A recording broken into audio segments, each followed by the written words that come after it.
It's 2 a.m. The room is dark, the screen is bright, and your thumb is locked in a rhythm, swiping past a blur of faces, dances, and opinions you will forget in 10 seconds. To shatter that trance and freeze your thumb for 10 solid minutes, a creator has to hijack your brain's natural pattern recognition. There is a piece of internet fiction circulating right now that explicitly labels itself as a high audience retention story, and it proves exactly how this hijacking is done.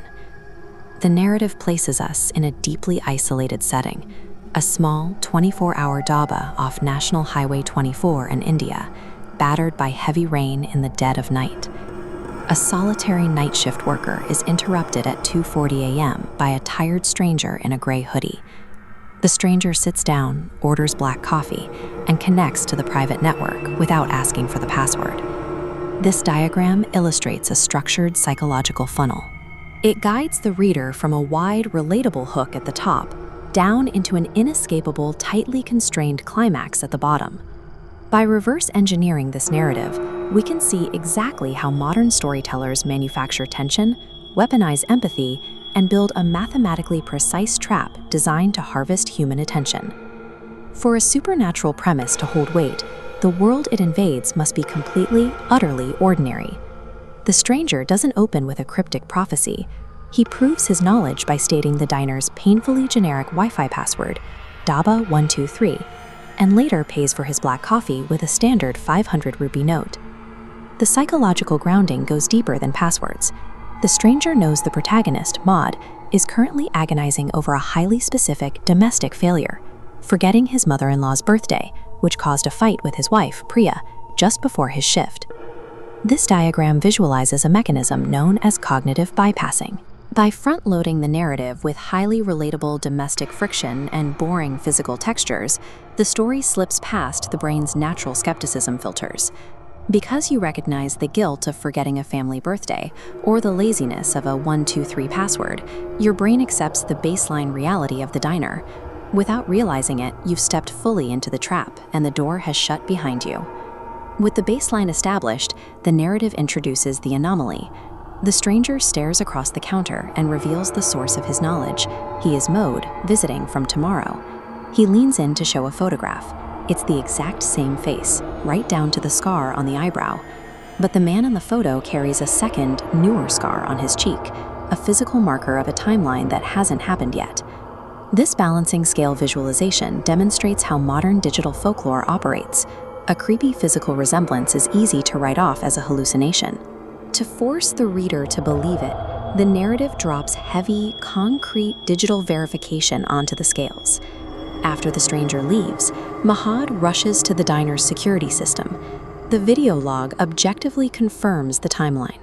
The man entered at exactly 2:40 a.m., and his face is an exact, older match. Then comes the localized personal proof. Maud checks his own smartphone. For one terrifying second, his lock screen glitches, flashing the future photograph and tomorrow's date before snapping back to normal. By tethering the supernatural anomaly to objective technologies we trust implicitly, security cameras and smartphone operating systems, the narrative strips away the reader's ability to dismiss the event, locking them deeper into the tension.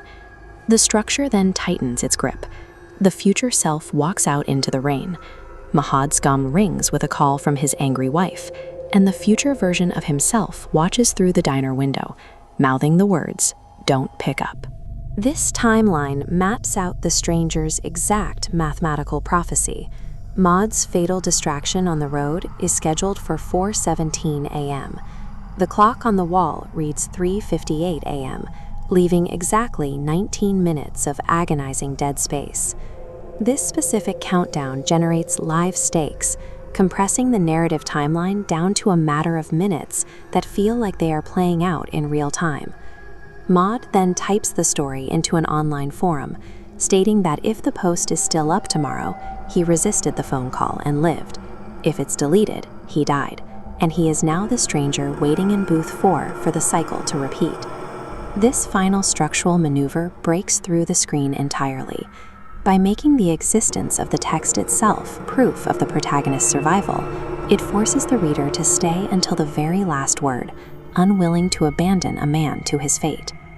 The creeping anxiety you feel reading a story like this is the product of precise, calculated engineering.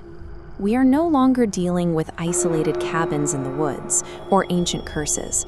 The architecture of fear has adapted to the environments where we actually spend our time. It uses the mechanics of our daily lives against us. It preys on the micro-stress of an unanswered notification, the unquestioned authority of a digital timestamp, and the strange, quiet isolation of staring at a screen while the rest of the world sleeps.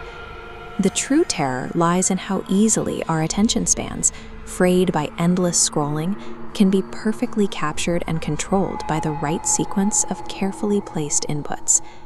In an economy built to harvest our time, perhaps the real trap is already sprung. We just keep sitting in the booth, waiting for the next hit of tension, while the clock quietly ticks down.